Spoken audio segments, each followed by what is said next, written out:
All right, guys, so today we're going to do the two guns that I'm going to be bringing to Kentucky. We'll just leave it at that, so stay tuned.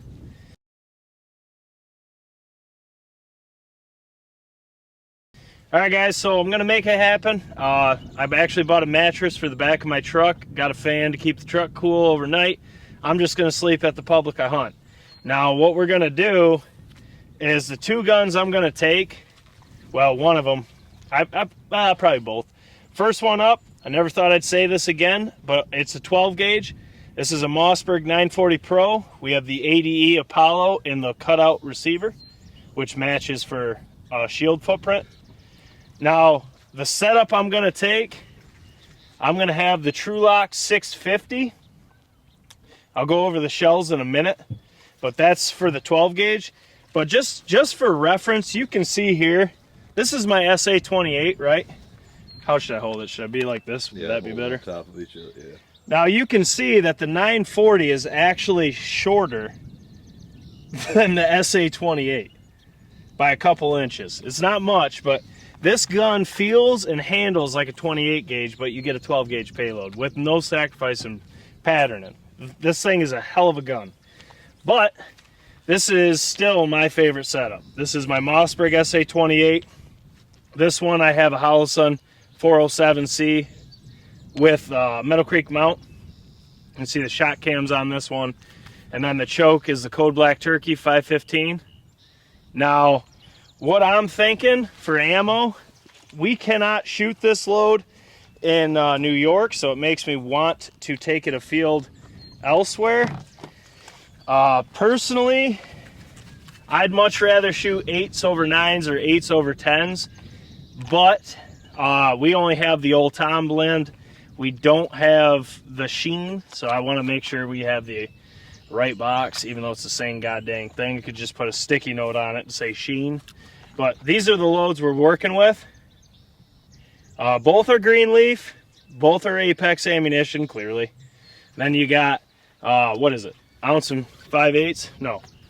Ounce and a half of 28 gauge, 2 3/4. It's 1 ounce of 10s, half ounce of 9s, going 1060 feet per second. Kind of wish that was flipped, personally. And then in the 12 gauge, we got a 3-inch, 2 1/4, 9s over 10s, going 1190. Now, the first pattern test I ever did with that Mossberg 940 was the stock choke with a 670 and greenleaf, and it was filthy. And I did already shoot the Mossberg SA28 with the Code Black Turkey 515 and greenleaf, and it was filthy. But what we're going to do is put them on side by side at 40 yards with the new test style and see just how good each perform and if I will hunt with them. Because I'm not saying this is a guarantee. I'm indifferent on the 940, whether I want to take a Jeb 660 or that 650 there to open the pattern up. As you guys know, I don't like tight patterns. But what we'll do is we'll get the 940 first. We'll shoot the right target. If it's what I like when we mark it up, I'll zero to it.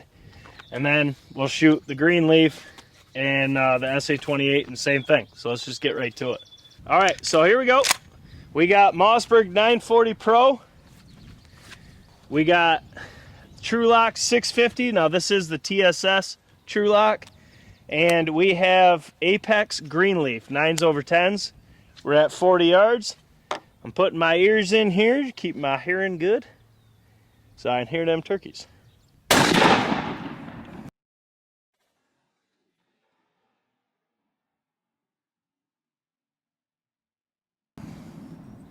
Looks like I'm not too far off, but that looks extremely tight. You're just a hair. Looks like there's a ball of shot in front of his feet. Yeah, there is. Yeah, when it shows up on a birchwood, you know you done something right. That might be a little too tight. All right, so we shot that. Now I'll get the SA28, and we'll get some 28 gauge greenleaf. Now we got the SA28. We'll put the greenleaf in there, and we will shoot the left target. And once again, this is a Code Black Turkey, and it's a 515. So here we go.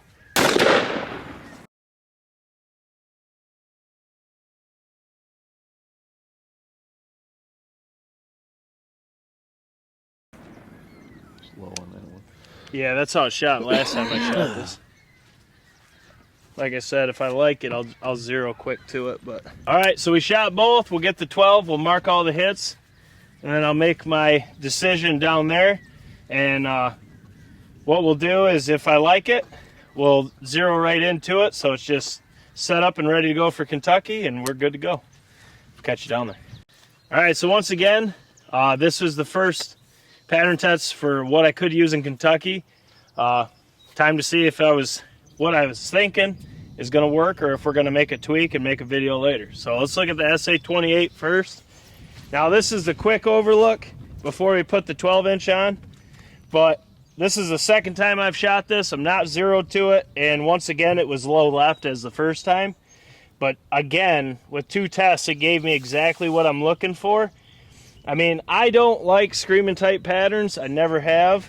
I like this, because at 40 yards, giving me that much leeway, in close at 20 yards, 15 yards, 10, 30, 25, whatever it may be, I'm going to have plenty of leeway to self-film and still hammer down on them. And that's what I care about.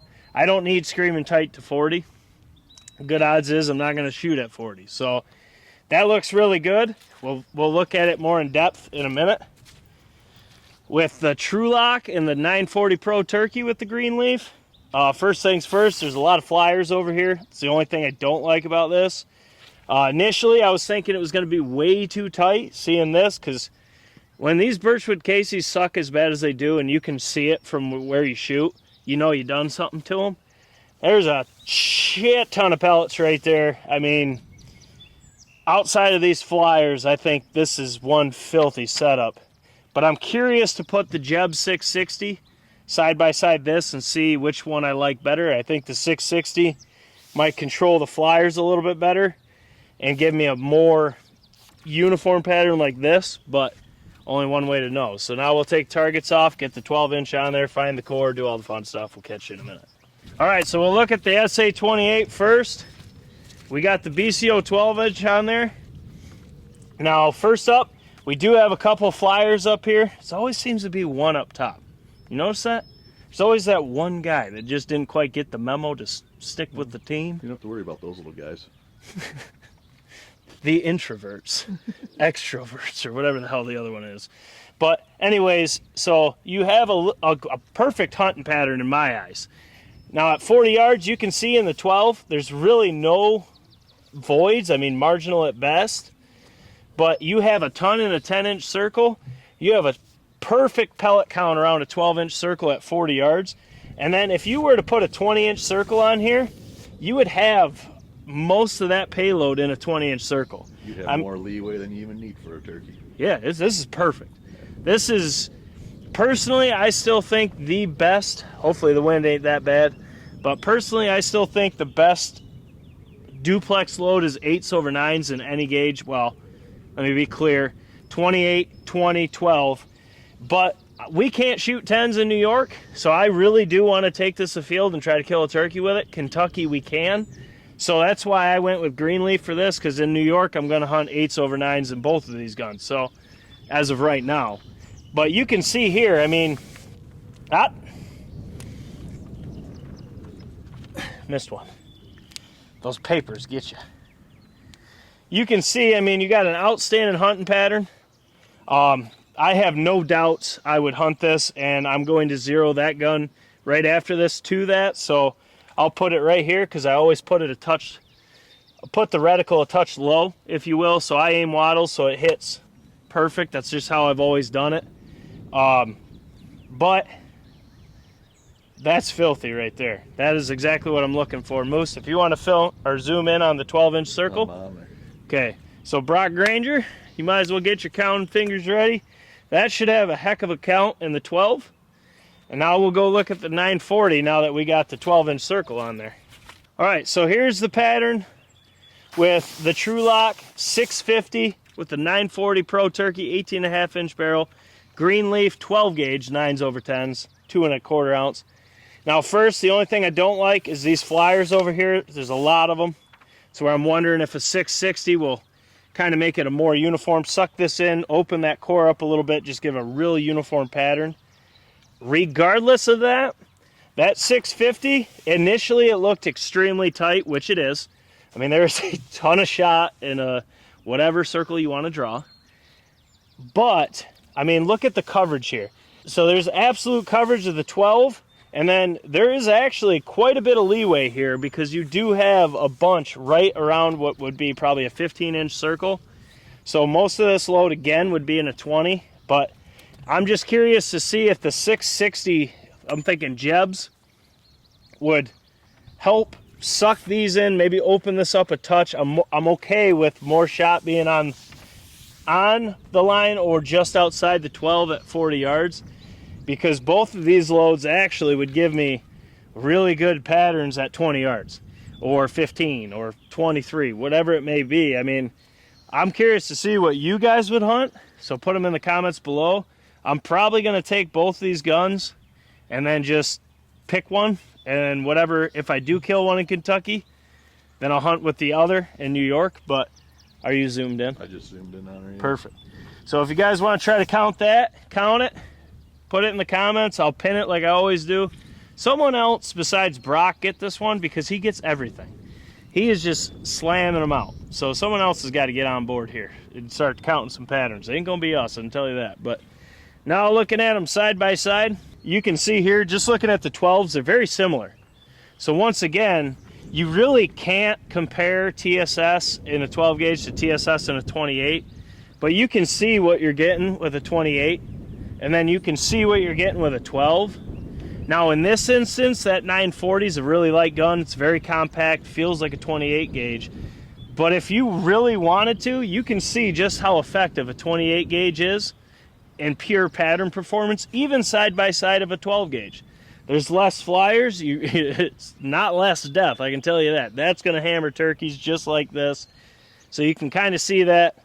I mean, it's kind of an extreme comparison. It's not a comparison at all, really, but it's just kind of cool to see a 28 gauge side by side a 12 gauge, and that's a pretty good pattern. They both are, but you can just see. I mean, these 28s, they're the kings. It's hard to beat them, even if you got a 12 gauge with TSS when you factor in weight and all that fun stuff, plus cost of shells. But we're dropping this video the Friday of me leaving. I'm just gonna sleep in my truck and hunt Saturday, Sunday, and come home. That's what I can do this year. The engine kind of screwed up all the plans, but trying to make the most out of it regardless. So we're gonna go for it. So these are the two guns I'm gonna bring. I do know the SA-28, that's what I'm gonna hunt with, 100%. I'm gonna zero to it. I am gonna zero to this, but I would like, if we can get time to do it, film the 660 and see how that is. See if it controls those flyers. But Hawk is definitely loving that pattern. The more I look at it, the more I'm okay with it, because where I shoot birds, you're not really going to have those flyers anyways, and I'm not going to push a shot where a bird's close to another. Those are things you just don't do as a turkey hunter. So that really neglects the flyer issues. If you're just smart about what you pull the trigger on, you don't have to worry about that. But guys, as always, drop your comments below. Let me know which ones you like. Let me know how you thought the 28 gauge looked side by side a good 12 gauge setup. Like me looking at this side by side, it's actually really hard for me to justify bringing a 12 gauge, even with TSS, when the 28 gauge can do that. I mean, it's very similar. You just can see where the extra shot from a 2 1/4 versus 1.5 ounce payload. But 28 gauges are king. They just are. Guys, as always, smash the thumbs up button for your boys. Drop your comments below. Love seeing all the turkeys posted in the group, except I'm not gonna lie, I'm extremely jealous because I wish I was turkey hunting right now badly. But like I said, when you're viewing this, the premiere, I'm on the road, so hopefully we can make it happen in Kentucky. It's just going to be me, which is going to be really weird, but we're going to try to make the most of it, make it happen, get home, hunt New York, and get after it. So guys, as always, we'll be dropping our videos of what we're going to hunt with, or at least to start with, and you guys can see what the hell we're going to actually shoot a field. Guys, membership links down in the description, merch down in the description. Like, share, comment, subscribe. Mixed up the order on you. We'll catch you on the next one. Jake Sleesman, Blue Collar Outdoors, Tulu.